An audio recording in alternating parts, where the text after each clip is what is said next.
Namaskar. Namaskar. Welcome to Sara Akash. This is Vijayalakshmi and he is my friend Pitambar. It's a great honor to be a part of Sara Akash, where we paint perfect pictures of celebrations of being alive. You have to work your way to happiness when you are down with anxieties, tensions, and fear. Life is a long line of sadness, and then suddenly there will be a spurt of joy. Today, let's discuss how to counter setbacks in workplaces and in personal life. Let's join two dots of life, hope and fear. Hopes and fears. Fear brings with it the storms of tensions and anxieties. But we always hope that better times will come because everything passes. The problems in personal life or in office are exactly not monsters, but your ego refuses to descend from a false sense of prestige, and there lies the rub. Exactly. You have to understand a simple principle of life. When differences in family go beyond your control, you lose your face in the society. Then, does it not sound better to concede to one person with whom you have a difference by walking halfway towards him or her? Truly, it will mitigate much of your problem even if you feel subservient for some time. It is not that you sell your soul. You just climb down a little, and who knows, your climbing down may be perfectly justified. In workplaces, jealousy and underestimating are too common to be ignored or to be taken seriously. Problems exist in all places of work.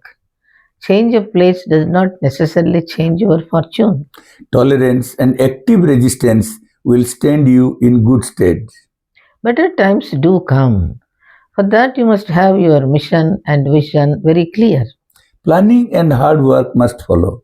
Besides career, your peripheral issues must be addressed, like your hobby, your love for art, poetry, drama, films, and service to society.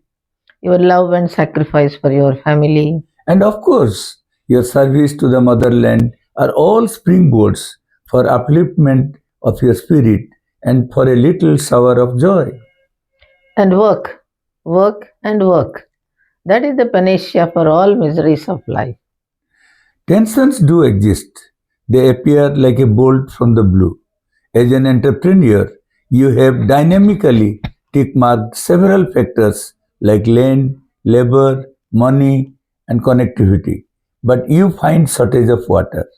You have solved bigger issues, but what you thought a small issue and can be managed looms larger and larger and becomes a Himalayan barrier to overcome.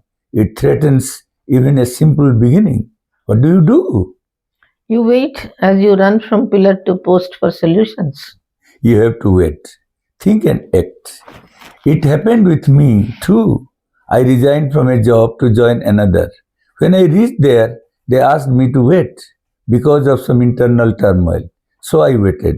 But it turned out to be the best period of my life because I read a lot, traveled a lot, and met people who provided a new wave of happiness before my way was cleared for the job. Mhm. Waiting is terrible psychological torture. Waiting is a strategy. It provides you time to think where is water? How far? What cost? Hope lingers on. Let's take the example of Steve Jobs, who had a long power struggle with the company's board, and so he departed from Apple and found Next, a computer development company, and prospered. The Apple company was compelled to bring him back, and the rest is history, with iPhone taking the center stage. We forget the most important question: who can help? Only you can help. Take the cue from Steve Jobs. Be prepared to course correct and find alternatives. Then you meet people, discuss, and someone suddenly meets you to tell water is on the way. Will you join? Then you shout in joy, my God, here we are. It is not a chance factor, it is your search that takes you to your destination. As it happened to Ratan Tata, Nano project was moving in full swing in Nandigram, West Bengal. He had everything on the march, got set, and was raring to go. Suddenly, Mamata Banerjee began her siege of the power through Nano Project.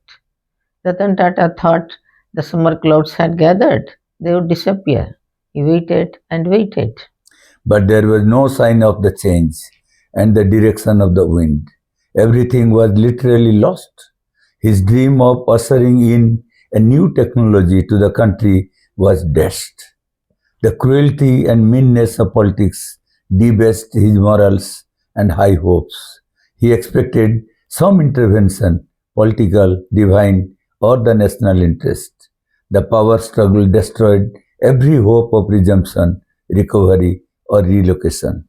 When the last drop of water dried up, came a call from Narendra Modi, the then Chief Minister of Gujarat.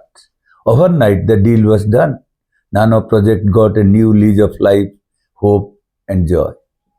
Joy is a strange phenomenon born out of anxiety and tension, but waiting and working must go on ceaselessly. Let's take another example. Sabarmati River was dead and became a breeding ground of diseases, hideout of criminals, because it was abandoned. It became a problem of great magnitude. Besides, the city of Ahmedabad had no future because of severe shortage of water. The determination of the government bulldozed the tensions and troubles through a planned cleanliness drive, and they channelized the Narmada water into Sabarmati River after it was thoroughly cleaned. Today, Sabarmati riverfront is a source of joy, a great tourist destination. Tensions and anxieties sandwich the dreams of a natural, happy life of many young men and women who fail to find a suitable match.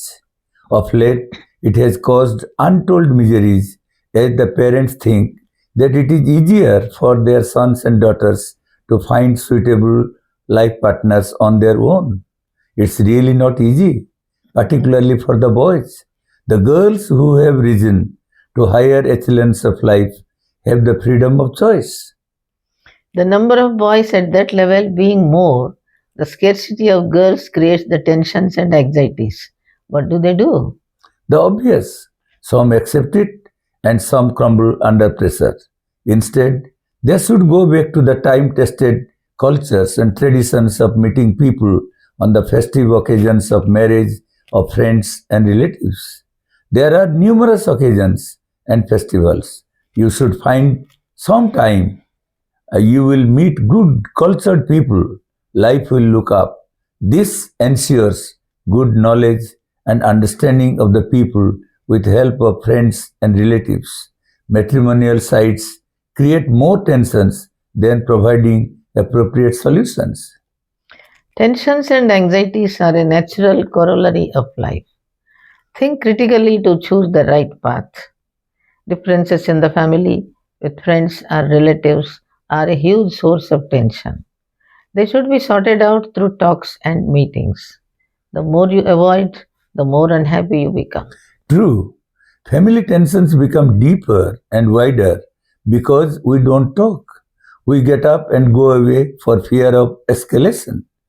To some extent, it is true. But imagine when you get up and go away without a word, what happens to the other side? More anxiety, more tensions.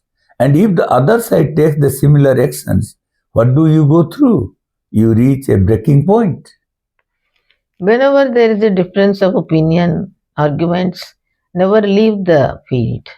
Be around the person. Silence may give a message that you are hurt. Or other than that, you get an opportunity to get the issue diverted, talk other important things that concern the other party, get back to normal. Ego becomes the barrier. In family, you may lose thousand times, but your victory is ensured. You are peaceful and tranquil. Wait for the opportune moment to explain your point of view on the issue. Things will be sorted out. Happiness is an offshoot of reason and logic. Principles and systems help bridge the gap and the missing links. Let's understand who is a happy person. A child is happy if he gets time to play. A parent is happy if his child is doing well. An employee is happy if he is able to achieve his goals. An entrepreneur is happy if his business is doing well. A nation is happy if there is prosperity. But the heart of the matter is there are always some people who can't see people being happy. Jealousy and skepticism either mar or bar happiness. They inject the germs of tensions and anxieties to every place and person where happiness dwells. So the war begins. Let's understand how to fight them out. Happiness is a state of mind that emanates from a system of attitude, aptitude, and altitude. Attitude is a reflection of your willingness and joyfulness to do what you love to do and what you don't love to do. Every work has two aspects. A part of it will be exciting, and the other part is a bit of a drudgery. But in order to be happy, you must put your heart to the job. In the process, you get rid of tensions. The heart and the hands move in harmony when a person is well equipped with ability and skill. One must continuously work on these two aspects to enhance the chances of greater success that gives us happiness. Your aptitude will determine the quality of life you lead. Success is the cause of happiness and also the cause of jealousy. When you climb to the altitude of Everest, you will have more enemies than friends. People find themselves lonely at the top. You can fight against your loneliness through a culture of creative excellence. Reading books, writing, artistic pursuits, and scientific innovations will give a sense of achievement and glory. Travel you must, that is, move out into another world if you want to be happy. But real happiness springs from three basic activities such as eating, playing, and sleeping.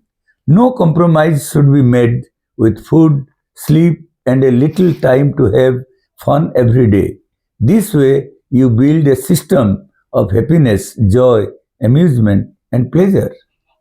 There is something more inherent within you that gives happiness and strength. That is your courage, character, and conviction.